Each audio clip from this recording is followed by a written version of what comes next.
This is the Talk Dare Issues, and you're with me, Memory Banda.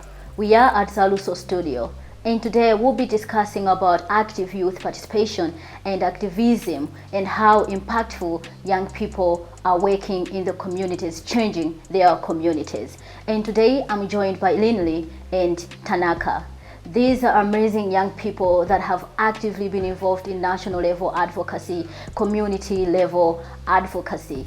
And young people advocating for the things that they need in their communities is very important. And young people are the key assets in their communities. Linley is an advocate and a change maker working with SAT Malawi. And Tanaka is an advocate and a student at UNILA University. Welcome, guys. Thank you. Thank you so much for joining me today. And when we talk about youth activism and active youth participation, it's a daily talk with organizations and at community level. I would like to understand, what does it mean when we say youth activism? I'll start with you, Linley. Okay, thank you so much, Memory. Youth activism, I can't say it with the describe in the same way. Yeah. As for me, I describe youth activism as an activity whereby young people are taking leading role in making sure that we change things for the country. Not just the country, but the world. So when young people are taking lead, and when young people understand that there is need for change, and that as youth we have the power to make that change or to contribute to that change, to me that's youth activism. Yeah. So I would like to add on her definition of what youth activism is. Yeah. In my own thinking of how I understand youth activism, I feel like youth activism is understanding oneself. What are your personal needs, and how do these personal needs relate to what a general youth in our whole society needs? And then finding the common things that all of us youths as in Malawi we want, and then pushing it further to see that we are getting what we need by following a process where you can actually talk to the officials that we are missing these certain things, but you're not giving us, up until doing demand creation. So when I talk about youth activism, demand creation is what I talk about and why I need to hear. Perfect. And you're both advocates, and you have done so much. How did you become advocates? I'll start with you, Tanaka. Okay, so my journey for advocacy started when I was seeing the statistics on youth. As we know, Malawi is full of youths, and youths are cutting across all different sectors. And if you talk of demographic dividend, the youths are there. If you talk of sports, the youth are there. We're everywhere. Adolescent pregnancies, there are youths. So I was like, how do I contribute? Because whenever I'm doing things, I'm always looking at the general population. I don't know if it's the program I'm doing, public health, that ruined me into that line of thinking. But when I'm doing things, it's how does the whole general public benefit? Because if a lot of people benefit, as a country will all benefit than pursuing personal goals. So I was like, which field do I best go in where I feel like I can make most impact? So I looked at the health sector. So that's how I started advocating for things along the health sector that matter to the youths. And Linley? So honestly, what motivates me to be an advocate, and how is one say, like every day, what motivates me to continue doing what I do, is the fact that I feel like I'm an energetic person. You know, I'm full of life. I'm a young person. Yes. So to me, that's the biggest motivation that I have. That okay, so you're full of health. You are healthy, and you can do whatever that you can do.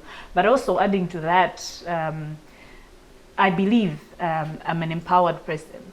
I've been given the space, and I've been given opportunities, whether at work or the education that my parents have paid for. You know, that's a motivation that I have to do the advocacy.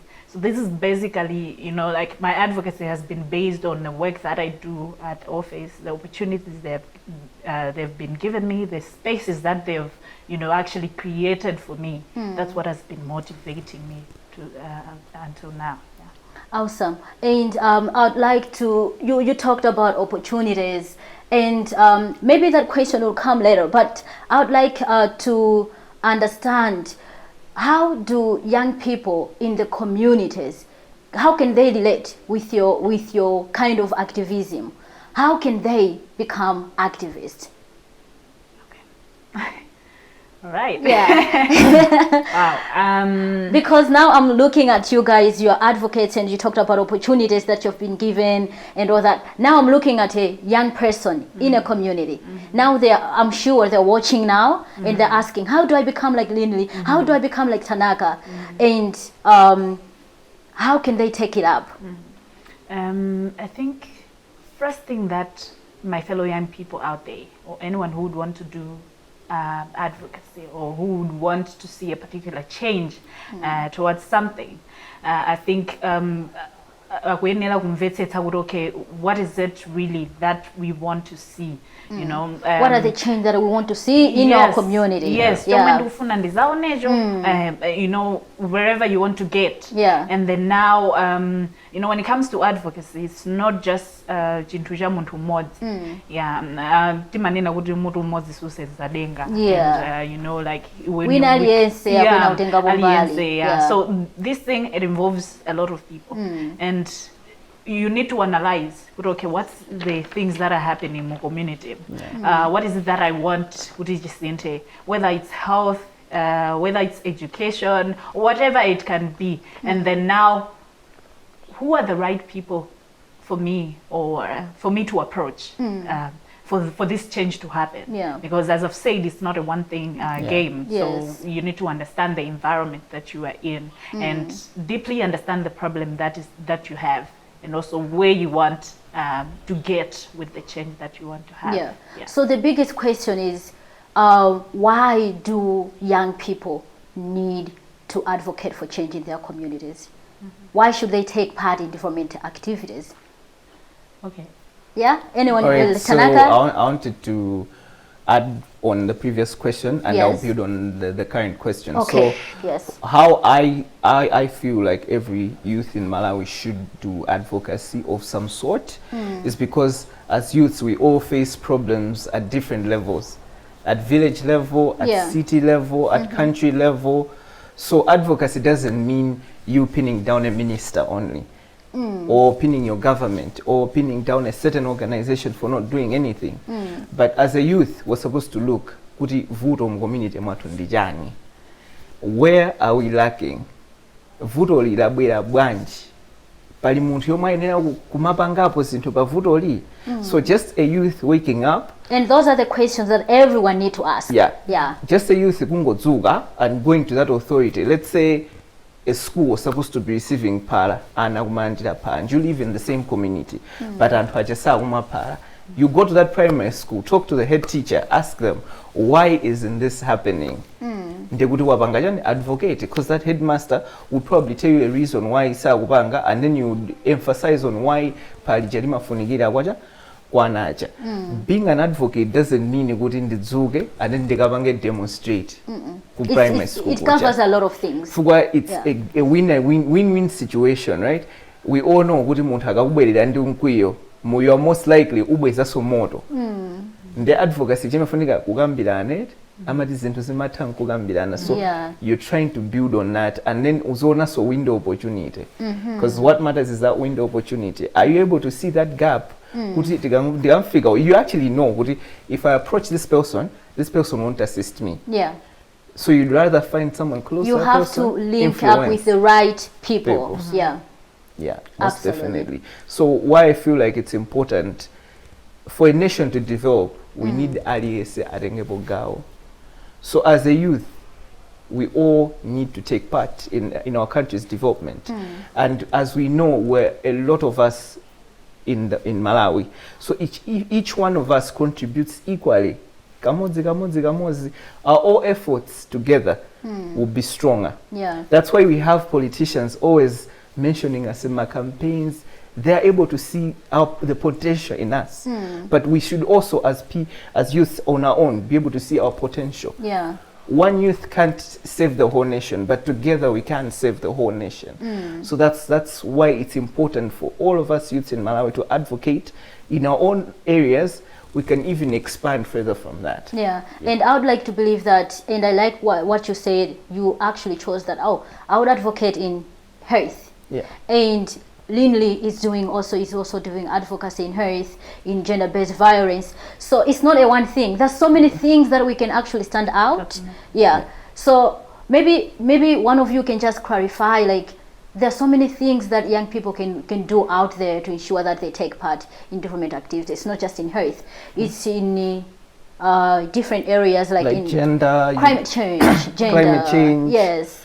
So most of the top things I've seen from youth work, you tend to find youths moving across sectors instead of just focusing into their own sector. Yeah. If you wake up and you're passionate about education, advocate for education. Yes. Because there are a lot of young people, not in schools. If you see the enrollment rate as you're going up decreases, we have a huge chunk getting into primary. Mamba University, you find maybe half that figure. So if you're passionate about education, venture into the education sector. If you want to do health, and health is also a broad spectrum. Health is so much. There are so many components. There are so many components. Like I focus on people living with HIV, and so that's my group. You always see me talk along those lines, and then when I divert Imakabe, I'm still in health, just looking at a risk factor that might influence that youth's health. Yeah. So if you just focus on one, osati leoli auga ukuli activity ya youth yaza climate, you're there. The education, you're there. So Makanga, you're not majoring in any knowledge. You have little knowledge here, you have little and knowledge maybe you here, cannot even see here. your progress, how you're progressing in one sector. Okay, so thank you so much, and we'll take a very quick break, and when we come back, we'll talk more about youth mobilization. How do we mobilize the youth in the community so that they take up action and advocate for the things that they want to see in their communities?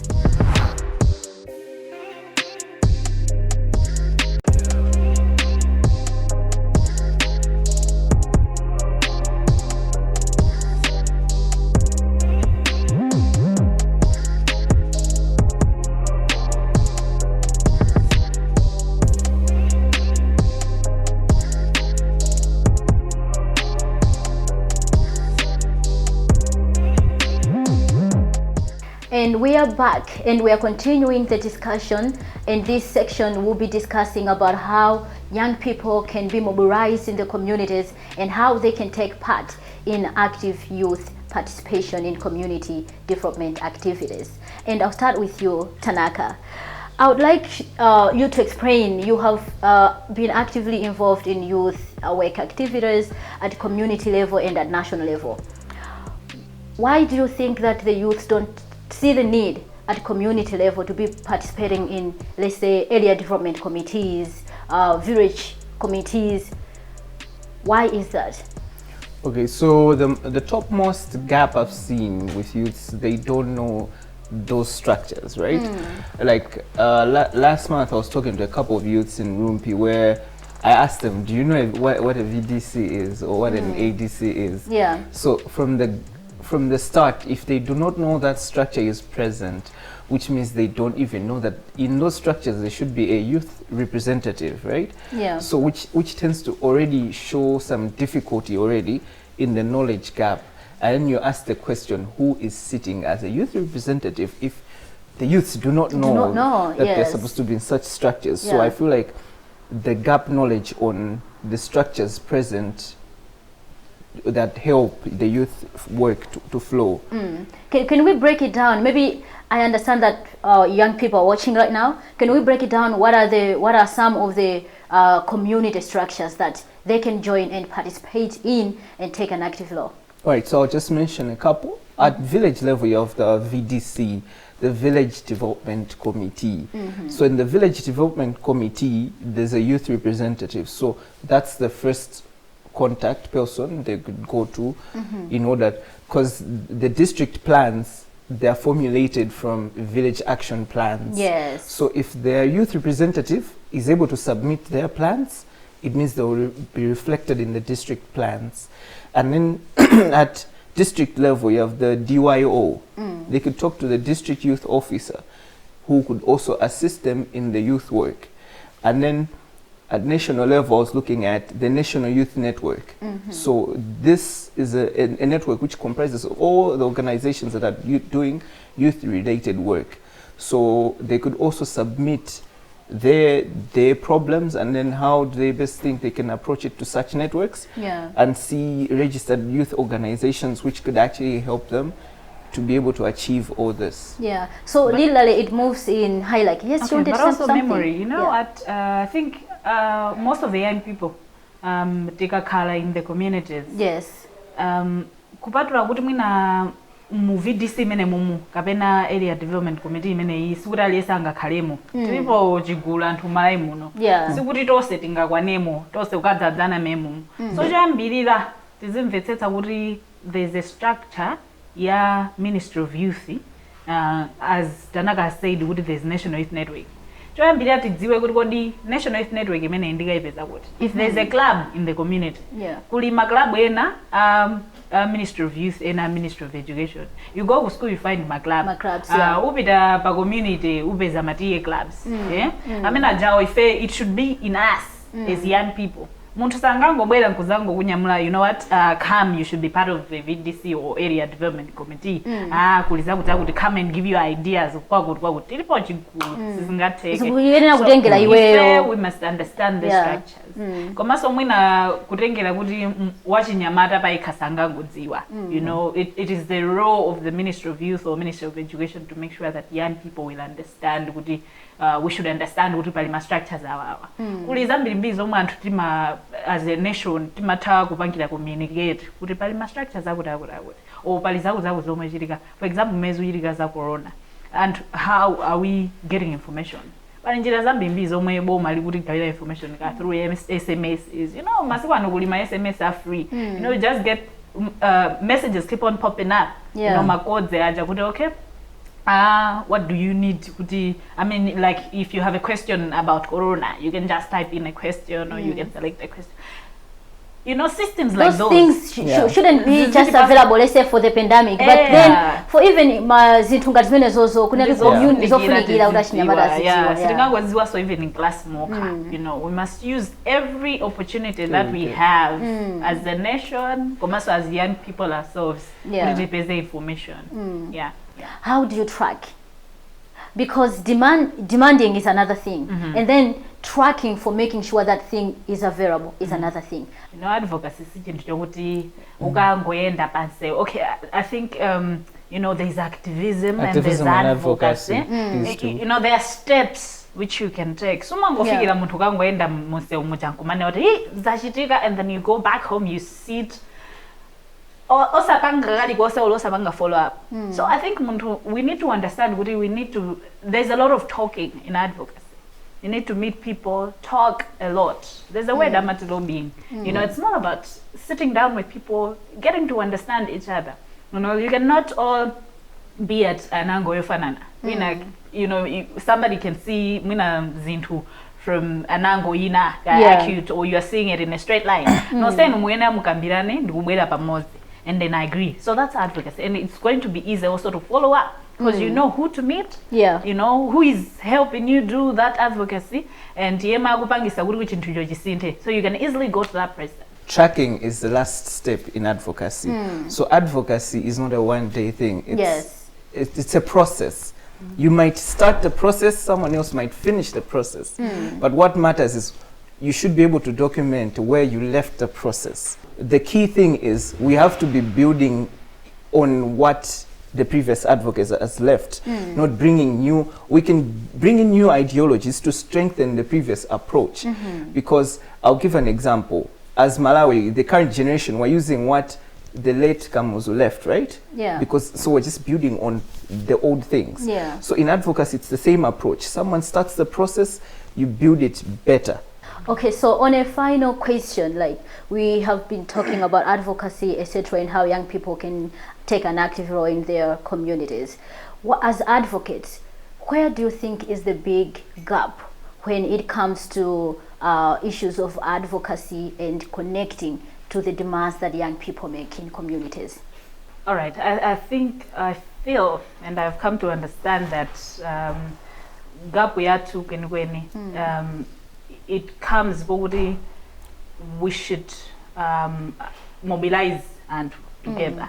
You get tinambo kambira naza mobilization of youth. Yes. You know, mobilizing people, to me, it's not just about and okay, this is what we want to do and blah blah blah done. No. Komano, I think it is and mindset ya tokenism when it comes to young people. And resurfacing. Yeah, we just want to bring young people together. If I memory, kabena pasho yage, kabena line kunchito they talk about involvement of young people. But we don't want to walk young people through the process to say, okay, this is what we are doing and we're doing it for you as youth, and this is how we want you to participate in this particular thing. So like we are missing a lot when it comes to participation, and not just them just coming together pamoja. No, they must understand. We must understand as young people, okay, this is why we're doing this thing. And it was zitipiti good. And how sustainable this can be. Yes. So to me, that's a big gap. A big gap. Tanaka? To me, the biggest gap is information. Information sharing and support. In information, I'll expand on the scope. If you look at advocacy, most advocates live in the cities. But if you go down into the rural areas, there's no youth taking up advocacy. That's where I feel like we're missing it so much, because we have a huge population of our country in the rural areas. Yes. But if youths in the rural areas are not advocating, that gap between an urban youth and that rural youth, that gap, if we bridge that gap, we should be able to see that impact coming from the youth sector. So it's a matter of getting that information to that rural youth so that they're able to know their right, how to demand for it, and then what mechanisms have been set up to receive their claims, and so that we can solve problems, because we youths have our problems are common problems. Yeah, they're common, right? But if only an urban youth knows about how to do the whole process and they claim, in Zuzu they might do it, or in Lilongo Blantyre. But if you look at somewhere like deep down in the rural areas, they won't, that service won't translate down, that policy won't descend down all the way. So that information gap already is a huge problem. And then when you talk of support, when that monopoly which is being played by, where you find organizations where they just need youths to do their work, and then they just promise them, I'll give you little money, like 5,000. The current situations, a lot of youths don't have money. You present to them such an opportunity, they are most likely to go for it because they need money. But that shouldn't be the monopoly. Youths need to win, we also need to win. So we can even change from the structure of where you look at NICOM, it's underfunded. We're making already an understatement about the youths. So if our government was to even start from funding youths, like in form of NICOM, which is the youth structure in our government, we're already making a statement that youths are important. And you're streaming it down to the community. If the coordinating organism has strength, I'm pretty sure we should be able to get to the rural areas of Malawi with all that information. So we start from the top, and then the youth will also, because when you're doing, it will also clear out the issues of tokenism. Because once you know you're empowered to do things in that way, no one will come to you and just offer you money. You would know that this is only a one-day thing. But let me do something that will be sustainable. We're looking at sustainable development, sustainable initiatives. Absolutely. And we have talked a lot, and this is a continuous discussion that will go on and on. Today we'll have to end it up here. I would like to encourage all the young people out there to take part in development activities in your communities. Take a leading role. We, the young people, are assets in our communities. We are assets in our country. So go out there and make the change and be the change that you want to see in our country.